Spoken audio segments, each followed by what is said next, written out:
Are you on death's door? No, just Did I give you my illness? I feel like you. I don't know. I got whatever. So this is gonna be quick because my throat is just raw. do you want one of those things? No. It's nice. It numbs. I like it the way it is. Yeah. This is gonna be quick, more because I am in a rush. I have two things I want to tell you that I think are, three things. We'll see how much you want to chat about them. So I had a interaction over the weekend. We were in Minnesota, which cool, by the way. Actually, let me give you that rundown first. So drove there. So cold. Minnesota. So cold. So you were in St. Paul area? So we stayed in Minneapolis. Okay, so Minneapolis, and St. then Paul. they're like twin cities, right? Yeah. And then what makes it like just to digress? Why is it called Twin? So here's. Is that where you were gonna go? This is where I was gonna go. Shit. So Kitchener-Waterloo's a twin. Yes. So we went to tour the Minnesota Twins stadium, baseball team. It was cool. Yeah, it was really cool. So in the stadium, it's basically like almost like a museum throughout the stadium. So they have like a bunch of memorabilia and stuff, historical pieces and all this stuff all throughout. So as opposed to like one dedicated area. All baseball though. All baseball. So I never knew why it was called the Twins, right? It was just not something I ever thought about like in life. You didn't know why the baseball team was called the Didn't Twins. know. You just didn't know it was a Twin I City. never heard of the Twin City thing, nothing, right? So the guy was explaining the Twin City thing, and he said that they have the river, I believe it's the Mississippi River, that cuts between the two, and they named it the Twin Cities for being one on each side of the river. So that's why it's called the Twin Cities. So we went to tour the baseball stadium, and the tour guide is like, if there's one thing that's underappreciated in life, it's a good tour guide. Yeah. This I guy had one that was a pain in my ass. Yeah. Where were we? It could definitely be too much. He was so into it. Yeah, it could definitely be too much. But this guy was like the perfect amount of like, he knew things. He was super passionate about baseball and stuff and whatever. So we did that, which was super cool. We went to you struggling? We went to St. Cloud State University to tour the hockey facilities, which was crazy. Clarkie and Teese. Caleb Teese and Warren Clark toured the boys around. It was awesome. So they set it up. Oh, great. they brought the kids around? Yeah, they brought us around. They did a great job. It was awesome, man. They so their facility is like top notch. Like the hockey facility. So you think of hockey. You think of all the colleges, universities in Division I hockey, and that's not the one I would think would be where you'd say, wow, it's top notch. Right? Yeah. Top notch. So they have like St. Cloud. What's that? Outside of the boys are telling me outside of like North Dakota, which is like the Taj Mahal of NCAA hockey, their facilities are like toe to toe with anyone. Yeah. And they're wicked. Really cool. The rink is awesome. The dressing room, the weight room, the recovery room, like they have all of it to the nines. It's awesome, man. So and the rink itself, nice? Rink is great. It's actually I think they said this, it's the only Olympic size pad in NCAA. So they have Olympic ice. I'm gonna argue. Go ahead. But they would know better. I thought Minnesota Duluth was as well. I don't know. I think they told me that theirs was the only Olympic pad, but maybe that's wrong. Maybe I heard it wrong or whatever. Oh, maybe I'm wrong. Yeah. So it was really cool though, and they have their practice pad there and like all the stuff. So it's cool. So they took us around all that. They took us through the campus where they do their classes and all that stuff, and it was really cool. It's nice. I like that kind of experience stuff for like to walk around and for the boys to see what's out there and things that they can do, which is pretty cool. And the like I said, Clarkie and Teese did an awesome job bringing them around. And then the girls team was playing Minnesota, which was cool. And I guess there's defensewoman on on Minnesota. I don't know if it was the goal. Yeah, it was the Gophers. They that's like one of the best in the country or whatever. So we got to watch her for a bit, but she was really good. So that was cool. And then we went to the mall. Went to the Mall of America thing with the amusement park in the middle of the mall. Wild. Really? Yeah. Roller coaster in the middle of the mall, man. Like a bunch of them. Dude. It's ridiculous. Did you go when you went there? No, I didn't. I no. It's so over the top. Like, but it was cool. Anyways. It's the Mall of America. Just being called the Mall of America, being that big, attracts people to go to the Mall of America. Yep. I think it's the second biggest in in North America outside of Edmonton. Edmonton's mall, I guess, is bigger. I guess. That's what they say. You know?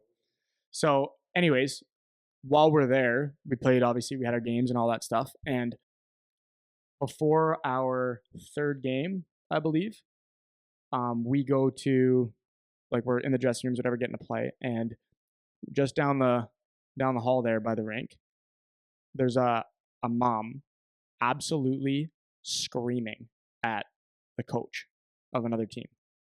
So like they're outside the dressing room, like just losing her mind, yelling at the coach. I don't even know what it's about. I don't know what they're talking about, but she is giving it to this guy outside of the dressing room. So it's like we're in the rink, bunch of teams, bunch of people, scouts are everywhere, all this stuff. And this lady is just like peeling one off of this coach. So that was one. Second one was we're watching another game and the one team comes off the ice and one of the players walks off and maybe he like had gotten hurt or something during the game. I don't know what happened, but the dad goes right to the kid, like as he takes a step off the ice after the game, the kid's dad goes like right to him and does like the, like, oh, are you okay? Like what happened? Like checking up on him and all this stuff. So that was two. So those two like parent interactions were like glued in my head from that weekend. Because we talk about this stuff a lot. Whoa. Like it happens on a regular It happens basis. all the time. Yeah. So I'm looking, I'm like, what? First of all, for the mom that's screaming at the coach, like what would possess you to do that? Number one, like just not the time or the place, even if you have whatever to say. Because there was no indication that something really significant had happened that would warrant that kind of behavior. And then the flip side of it was the other dad going to like right away coddle his kid as the second he takes a step off the ice. So two things kind of came to mind, more on the, I don't know if it makes more sense to talk about it from the player side or the parent side, but a lot of parents just don't know. Maybe like they don't have self-awareness about what their behavior is. So maybe it's more advice for the players or for the coaches about setting some rules about that kind of stuff or guidelines about that kind of stuff. Or does that not work because some parents are just crazy and there's nothing that you can do about it, right?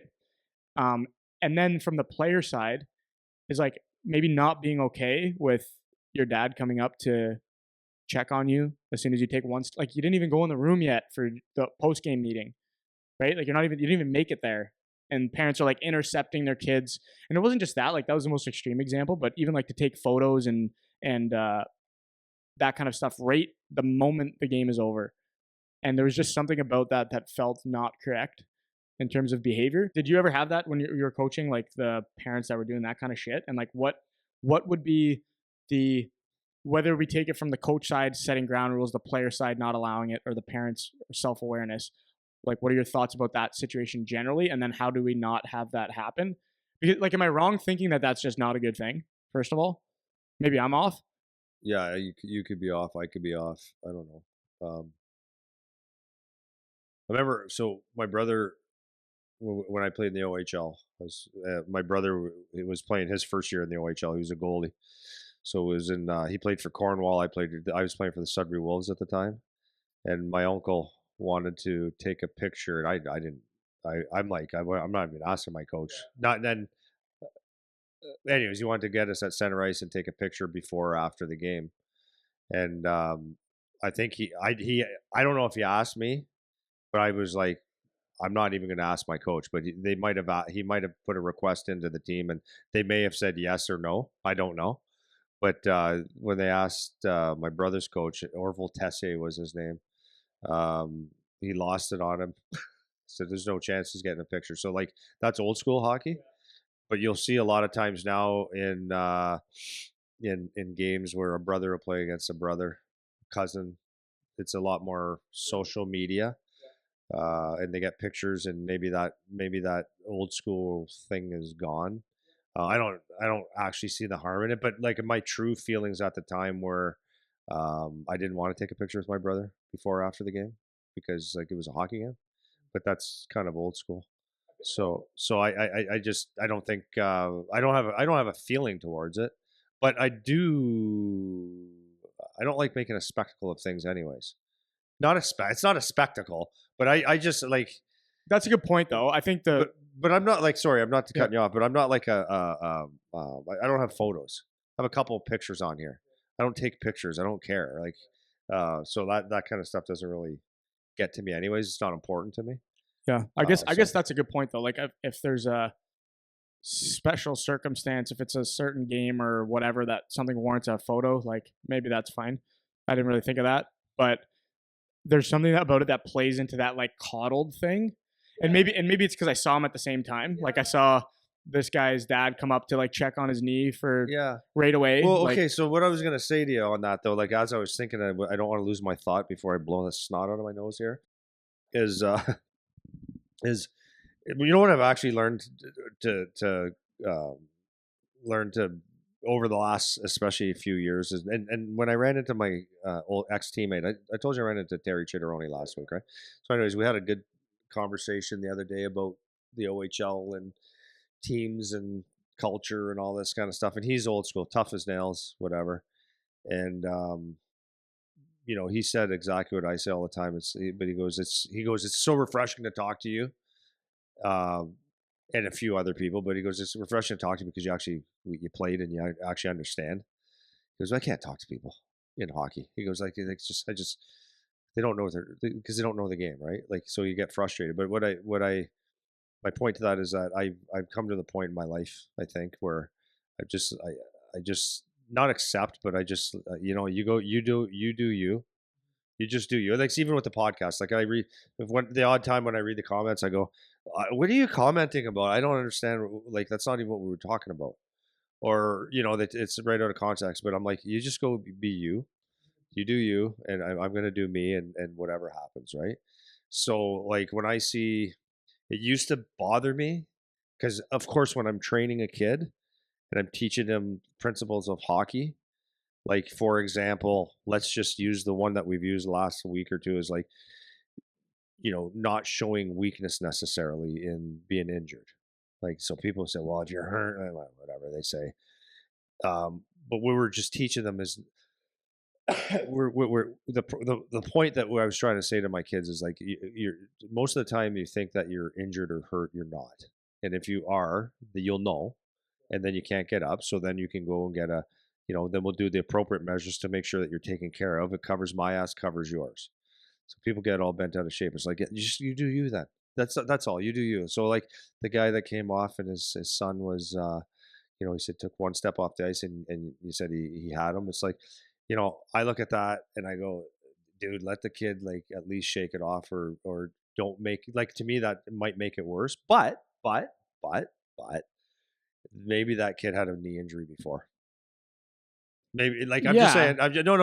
I know what You you're saying. know, there's all the other side of the fence, but maybe and maybe this maybe the guy's got issues and he needed to go hug his kid or something, or he is just maybe he had a an injury and he wanted to make sure he was good. Maybe he's had a had a hard time in life and he's his dad thinks he needs to give him a hug, or maybe his dad is just so overprotective. And there's a lot of people like that. There's a lot of people like that, man. That when they see their kids hurting or think perceived hurt or whatever, it's like they can't take it. They just cannot take it as parents. And it's like, it used to be like I used to sit there and go, "Okay, there, man. Like your kid's gonna be a wuss, right? Or you're a wuss, or whatever." Like it's, I just at the point it doesn't bother me anymore. It's like because at the end of the day, like whether I'm right, whether you're right, wrong, whatever, um, it's whatever you're in the game for is whatever. But I have my ways, and people have their ways, and I just I don't know. That's not a really good answer, I guess, but it's No, just you're lending credence to to what other people are going through and stuff, which is fine. I just feel like there's just a better way to, and like who am I to say what way is better? But like from a, I guess it would just be a more optics thing than anything. Like let your kid get undressed and come out before you ask him how his knee is, right? Or like in reality, most of the times, if and this is where, you know, I don't think if you're coaching my kid, Eric, and my son was to get, let's say, he gets hammered and he's twisted up a little bit, comes off the ice. I'm sure if he's actually hurt, that the message will get out to me fairly quickly. But some people can't wait for that. Some people can. I don't know what to say about that. I have my own thoughts, but it's that's where it's just not for me to say. But yeah, I would say that's from when you're looking at things old school. But am I old school? Like, this is the thing, is like I try to I have maybe a little bit more of a hard nosed approach to things generally, maybe, but like not. I wouldn't say like I'm old school on it. I just feel like there's like just appropriate behavior and not appropriate behavior, And like when I was looking at it, like it was fine. Like you want to go talk to your kid as soon as they get off the ice, but just in my head, I'm like, man, that's probably like kind of annoying for the coach. Some people have never been punched in the face. I said this before. They've never been punched in the face, and they don't know. And I'm not being an asshole when I say that. It's just some people have, just the truth, have never been punched in the face. They don't know what that feels like. They haven't played a sport, right? Hockey's very violent. Like really, when you look at it, it's not right. Really, you're skating fast. You got testosterone all over the place. If you're a woman, maybe not so much, but you got testosterone, hormones, emotions. It's physical. It's fast, and if you've never played that, it's like boxing, right? If you could watch boxing and go, wow, that's something. But if you got in the ring and you took one in the head, you might like freak you right out, right? So like when people haven't played that, then they might get concerned, and then maybe even the flip side of that, maybe a dad that has been injured once or twice, they freak out. I don't know. Yeah, I think my point being just like maybe something to be aware of, as parents around that, especially at the rink, man. Like it was wild. This mom that was losing it, dude, couldn't believe it. Like it was one of the most ridiculous things I've ever seen. It interrupted the whole rink. Like the whole rink was like focused in on this right outside the dressing room. Wild, So just something to be aware of. Yeah, but something to be aware of. Like we're just before the podcast, we had a meeting in here. We had one of our new coaches in, a female coach, and she's first time in a meeting. We had one of our staff here that's like not self-aware when it comes to situations like that, right? And so like if you think about it, there's all guys in here, right, as coaches. So we have a first female coach coming into our business. And she came in and she was pretty confident and stuff. And I'm not feeling good today, so I probably came across as a bit of a jackass today until I talked to her, until she had the time to speak to her. But she came in here and she was speaking intelligently and confidently and trying to participate in the best way that she can and all that stuff. So next, what a stutter that was. Then I find out that not by accident, I found out that through talking to her, that she runs this big company, huge company. So I'm sitting there going, wow, good thing I took the time to speak to her. So as I'm speaking to her, we have someone in our room that interrupts her, uses like just swearing like she's a 27-year-old veteran hockey player. There's like no awareness whatsoever. It's like, what's the difference, right? Like there's people that are unaware all over the place. So yeah, for sure. Like it's crazy. Yeah. This episode of the podcast is brought to you by the PowerTech Online Membership Program. If you've been listening to Andy and I wondering, hey, how are they able to get all this podcast content out there? Well, that's because of our members. For just $9.99 a month, you can get access to our online video library, including hundreds of videos of Coach Andy teaching, and have the option for consultation calls with Andy or myself to go over anything you need. We can cover training, nutrition, coaching, parenting, agents, the junior college hockey path, whatever's of interest to you. You'll also be able to participate in our popular Ask Me Anything episodes, have access to special discount codes, and be given priority for any PowerTech in-person camps or events. If you like what we're doing here and you want to support us, this is the best way to do it. Visit powertechhockey.ca/memberships or find the link in the description of this video to learn more. So the other one that I know, these are just kind of observations I had over the weekend. So we're driving, I got my big 15-seater van, and there was a moment where we were on the way home. I kind of looked back. There was no talking, there's no speaking happening, right? So what do you think everyone's doing on the bus if there's no speaking? I don't know. On the phone.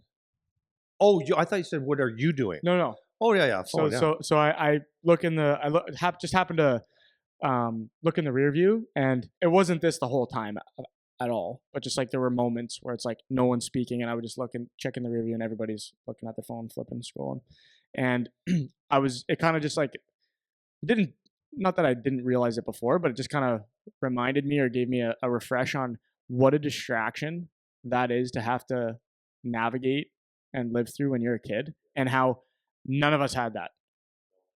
And so like I was I guess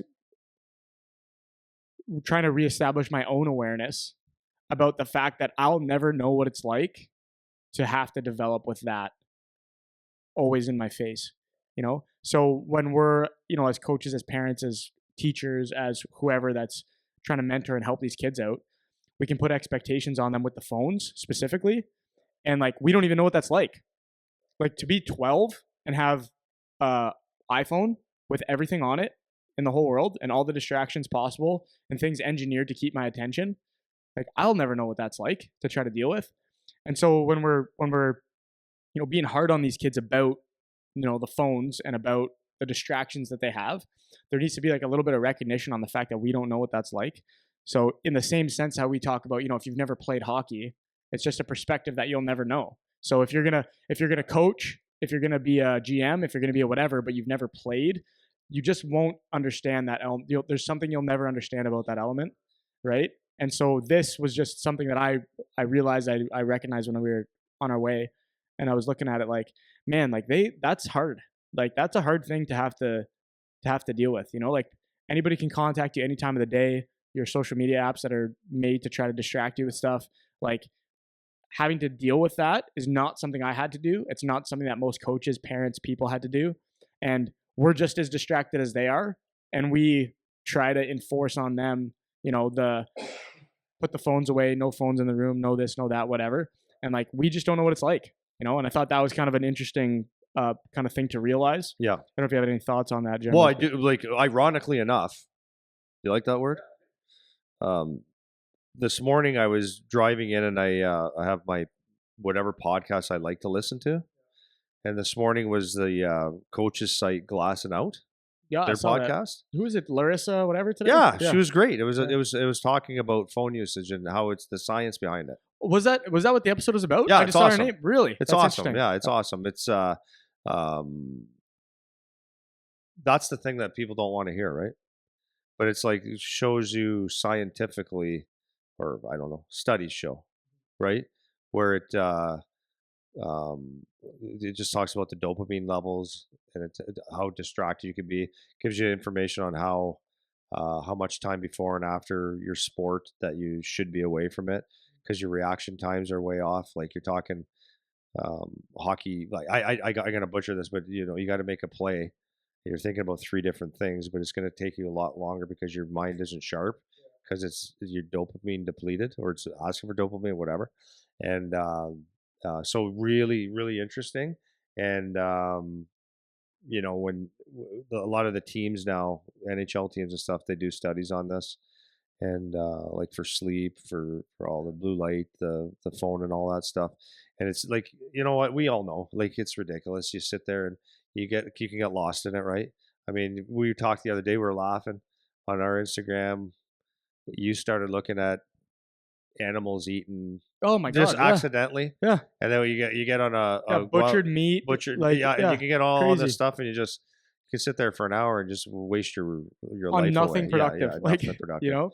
And but and it's interesting. Like, yeah, I get it. Like, you can't even fault these kids for being on their phone that much. Really, you can only do your best to teach them like to talk to each other and stuff, play cards. Yeah. Well, and on that note, like I'm not saying it's not the right thing to do, like to try to get them off the phones to a degree. Like I believe that's the right thing to do, is try to get them away from it. But I'm saying like handling that with a little bit of grace, because like we can say, okay, like, you know, try to make sure you're not on the phone an hour before bed, or try to make sure that before your game you're not on your phone, or after the game you're not on your phone, and like get it away from you and whatever. It's like easier said than done, man.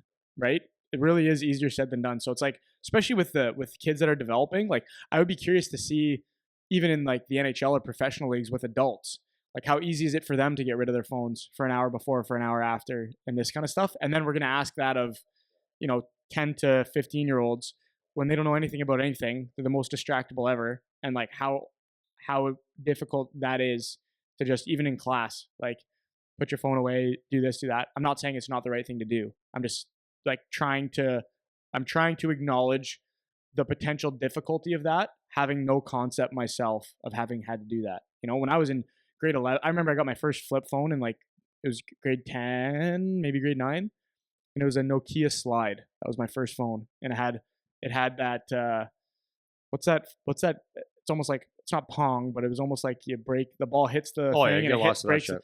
It's like, that was the only thing I had, right? That was the distraction, was playing the game, right? And then texts, like texting and that little slide block game that you could play, you know?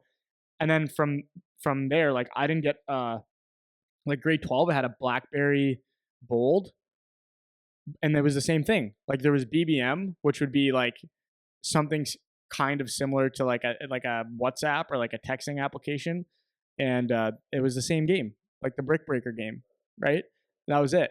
It's like now, if I remember like vividly, if I hit the internet button on my phone, I would like freak out because I thought it was going to cost me like $7,000 to go on the internet, right? And now, I don't think it was till I was could have been in university like that. Really, you had like Instagram and Snapchat and like TikTok wasn't even close to a thing yet, and all these things that really grip your attention. YouTube was like way underdeveloped; it wasn't even anywhere near what it is now. And these things that are just on demand didn't even exist. It didn't exist, and now you can have only the things that interest you the most scientifically constantly fed to you all day, all the time. And so I was kind of looking back and like thinking about the kids having to deal with that shit, and again, not saying, let them do whatever they want with their phones is obviously not my message. It's just like trying to recognize I don't know what that's like, and I'm never going to know what that's like to have a developing mind that is constantly fed distractions all day, and how difficult that is, because all of them do it. Every single kid without exception. Well, it comes do down that there's a very, like, to me there was a very clear line when I think it was probably the '06 group. I always say this is that there is on the ice, in the hallways, in the dress rooms, you walk in, or on the ice, you hear communication, and then the year later, and then maybe that's the magic year. It was like communication on the ice almost came to a halt. From And ever 05 since, to 06. yeah, that's what I found. That's what I found. And maybe I just had a good '05 group, and maybe it was before that was better. But like it's begging them on the ice to communicate, to talk, and like just even having normal conversations. Like I find it a lot more difficult. Some kids are great. Like no, you can't lump them all into one, but it's understanding that, right? Like, and that's where I think a lot of coaching has had to evolve, because times are different. You're not raising the same, or you're not coaching the same human. You're just not, because as you said, you're taking a kid that, and this is what it said in the podcast, right? In that podcast I was telling everyone about, is it was saying like from the minute that they get a phone, when they're some people very, very young, they're looking at pictures and images that they haven't seen before, or they're saying, oh, that person's better than me, smarter than me, more perfect. Like you're looking at perfection all the time, all over the place, and bullshit. It's just bullshit being fed to you, and it consumes you. And then going out to play a sport, a lot of these kids aren't getting the same, like what you call the dopamine effect, like the same satisfaction of playing a sport. They'd rather a lot of times just do this, or they're playing a sport and they can't wait to get on their phone and click it and stuff, right? Yeah, So it's wild, man. Yeah, it's You tough. even think But like how much the communication styles changed. Like think about verbal communication, like how much that just is not important anymore. Like everything's email, text, Snapchat, DM. Even like sometimes I'll talk with like some of these kids, like if they're talking about like going to try to talk to a girl, it's like they don't even know what that's like. Like what am I, how what do you mean? I'm gonna call her? I'm gonna, like, what are you talking about? why not Right? just text Why what's not up? just, yeah, right? And like they just don't have like good grasp on like the verbal communication part of how life is. And it's increasingly so even as you get older, like even through like more corporate jobs and stuff like that. Like everything's like like Teams meetings and email and like direct message stuff. And that's I don't know. That's just what I noticed yesterday, and I was just thinking about it from, instead of the usual lens of like, man, these guys are so easily distracted, and wow, like why can't they just pay attention for more than 5 seconds and all this stuff. It was more like, that's a challenge that I never had. Like that's a challenge I'll never have. That's a challenge I'll never understand, of like how to try to figure that out. And so I guess my point of all that is just recognizing it a little bit, because it was a 10-hour bus ride home, and like I was trying to think of like, if I didn't have my phone, I don't even know what I did on those. I had like a Walkman. I know, that's why I have a conversation with Terry Chitteroni for 2 hours. We saw each other for the first time in years, like 25 years, and then we couldn't shut the hell up the whole night. And then we had to leave after the game, and then made a phone call. And it was almost 3 hours long. Never shut up. That's the way we were raised, right? So maybe when you took bus trips and shit, obviously with Sudbury, like you guys, I would sit on the back of the bus, play euchre for 4 hours on our bus rides. Like nobody's on their phone. Crack jokes, right? Just nonstop. That's where you get the characters, right? That's why, like when my kids have their friends over and stuff, they think I'm crazy, think I'm nuts. But it's like I grew up on a bus in the dressing room, right? Telling stories, hearing stories, and seeing the funniest guys ever. And that's the difference. Right? Yeah, interesting. Yeah. So anyways, that was all I was going to say for today. I have to go pick these buses up again. So I'm going to rip out of here. Yeah. So, okay, bye.